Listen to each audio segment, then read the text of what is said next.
Ogoglo was a name given to the locally brewed gin in the small town of Bedi. It was the liquor demanded for all occasions: marriages, funerals, festivals, naming ceremonies, and even fines for offences demanded the payment of Ogoglo. It was brought to ceremonial grounds in kegs, alongside small drinking glasses to serve in tots. Another popular drink was palm wine, sweet to the taste and gentler than Ogoglo. Beyond ceremonies, many men and a few women drank Ogoglo daily, some as an appetizer, others to console themselves in times of distress. Quite a number of people also became addicted, and one of those was Apio. It was a sight to see all persons drunk on Ogoglo walk with a peculiar gait. The people called it the dance of Ogoglo, and no one danced it quite like Apio. The elders paused their conversations whenever he appeared. Would he stumble and fall? But no. He moved to the rhythm of a song only he could hear. He would surge forward, arms slicing the air as if swatting invisible flies, feet barely touching the ground, yet perfectly balanced, as though walking a tightrope. Apio danced with anything his hands felt. He waltzed with trees, walls and fences, and clung to them like Quequanansi to a scarecrow in an old folk tale. No one in Bedi could match Apio's dance of Ogoglo. At night he would collapse wherever gravity claimed him, on a bench, a mat, or the bare red earth, engaging in strange conversations with the spirits of Ogoglo. Mosquitoes could sing in his ears and sting without waking him. A python could slither across his chest, and he would smile in his sleep, thinking it was a lover's embrace. But each morning brings nausea and a pounding head. Before his first shot of Ogoglo, he was a sorry sight. He trembled violently, like a spirit-possessed priestess of a shrine. His wobbly feet wasted no time to hurry to Awosika's blue kiosk for a quick tot to drive away the ghosts, as he called it. Apio had a truly sonorous voice. He could sing any song he heard, but he ended up slurring the words, half of them forgotten. Children followed him to sing along and reminding him of the forgotten lines. His drunkenness also brought hallucinations. He swore he saw 3 people merge into one before his eyes. He claimed tall people shrank to midgets as they approached him. These strange people, they always come when the bottle is 3/4 full, he would mutter in fear. The gods are testing me. Yet he would suddenly break out in loud laughter and move on. At funerals, Apio was the star dancer, staggering into the circle of mourners, making a spectacle to his mother's shame. Sometimes, Mamaa Esinam stayed on, but at other times, she left the square quietly. The women pitied her for having a drunkard as her only child. Apio's legendary drunkenness began long before manhood, before his voice deepened, before the hair on his chest sprouted, before his first wet dream. It began at his uncle's funeral. A respected elder of the community was gone. The compound was crowded with mourners shedding endless tears. Apio and his mischievous friends huddled in a corner, watching. But Apio's eyes were fixed on only one thing, a keg of liquor beside Mamaa Esinam's chair, unguarded. The elders were too busy sending children for water, food, and drinks. No one noticed when Apio stepped forward. No one asked who he was serving. Like a destiny-cloaked figure, he went unseen. He tilted the keg, pouring the liquor into a bottle through a funnel. His hands trembled, but he did not look around. When the bottle was half filled, he sneaked quietly away. His friends caught up with him behind a bamboo fence. He produced the bottle from under his shirt and lifted it towards his lips. His friends gasped. "Herr Apio, you can't drink that," one whispered. "I can," Apio replied. "No, you can't." "I can." It became a chant. "I can. You can't. I can. You can't." Then he tipped the bottle. The liquid touched his lips. He drew in a sharp breath. His friends leaned closer, holding their breath. Apio licked his lips, jaw set. Bravely or foolishly, he took a bigger gulp and closed his eyes. The liquor tore down his throat like wildfire. He gasped, mouth wide opened, his tongue hanging out like a dog's, the heave of his chest in limbo. Then his eyes suddenly rolled inwards, and his friends stepped back, ready to run if something went wrong. But Apio whistled, slapped his chest, and smiled, a triumphant grin spreading wide.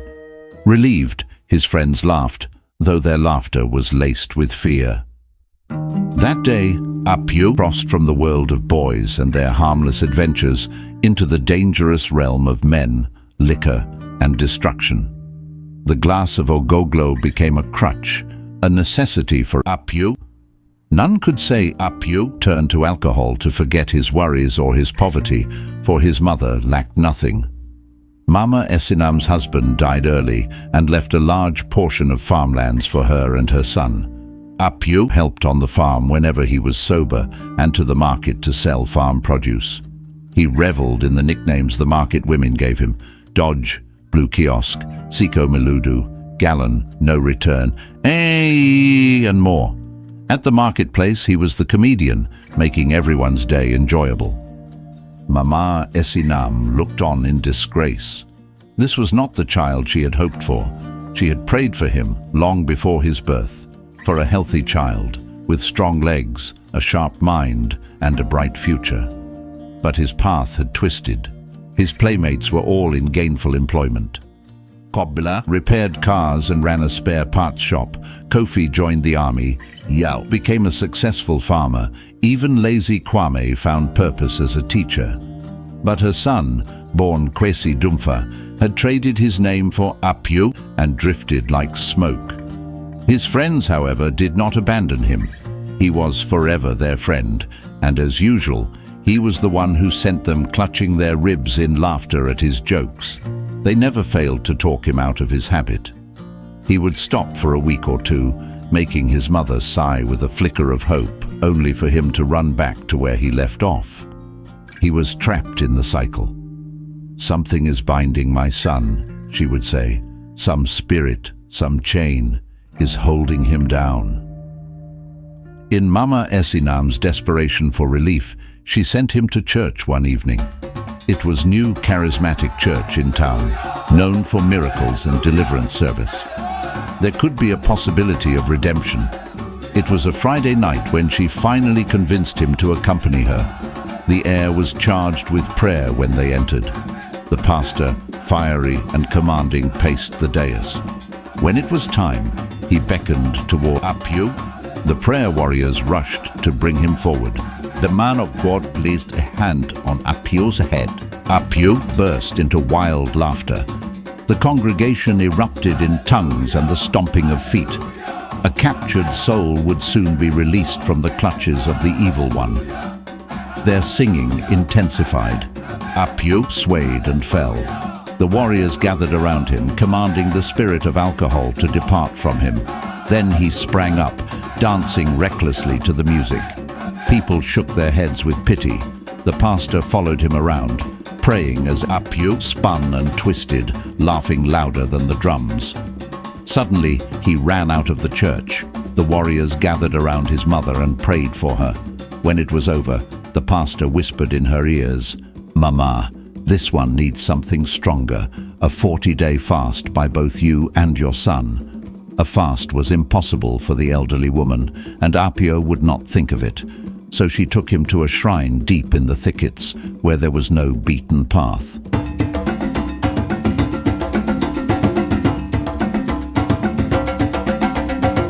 The priest, a lean man with cowries all over his body and white clay on his face, nodded gravely. "Ogoglo's spirit," he said, "the spirit of heat and frenzy. It dances in his bones. It drinks what a man drinks, and it sends him where he is not sent." A week after, Mamaa Esinam and her son went back with a white fowl and other requirements. The priest chanted in an ancient language and poured libation to the deities. He bound Apio with fresh palm fronds around his head, his midriff and his feet. As he cut them off, he commanded him to jump. "Jump, young man, Jump out of your misery into your new life." Apio jumped as high as his weak legs could let him. Mamaa Esinam felt relieved when for a week her son stayed sober. She dared to hope. But on the 8th day, Apio returned home reeking of alcohol, glassy-eyed and babbling. It was as though he had drunk all of the week's liquor he had missed. Mamaa Esinam wept. Kwesi Dumfa, my son, you don't want to stop," she cried, holding his hand. "It's you who wants me to stop," he said calmly. "Not me." Mamaa Esinam knew her son had reached rock bottom. Then one night, the village grew too quiet. Those who woke up in the middle of the night hurried back into their rooms as if there was an evil spirit prowling the lanes. At dawn, Mamaa Esinam blinked her eyes open and felt something was amiss. A weird feeling sat heavily on her chest. She opened her door to find her son lying across the threshold. His chest was still. His eyes were half open, staring into nothing. A bottle was clutched in his hand. She let out a quiet cry of agony. "Ooh, Kwesi Dumfa, the dust has taken you back." Apio's life history was none other but that of an alcoholic, yet he was buried like an important man. The town square overflowed with sympathizers. Drums played, kegs of Ogoglo flowed, mourners mimicked his drunken dance, and his nicknames were yelled out. Apio was laid in state in one of his father's rich kente cloths and adorned with beads and gold ornaments. People wondered if that was really Apio, the drunkard. His childhood friends filed past, heavy with silent regret. What have they not done or said to salvage him from the pit of destruction? Mamaa Esinam sat by the coffin, dry-eyed. "God knows I have prayed," she whispered, "but some spirits don't let go. They never let go." At night, when the wind passed through the trees, Mamaa Esinam seemed to hear laughter, her son's drunken laughter.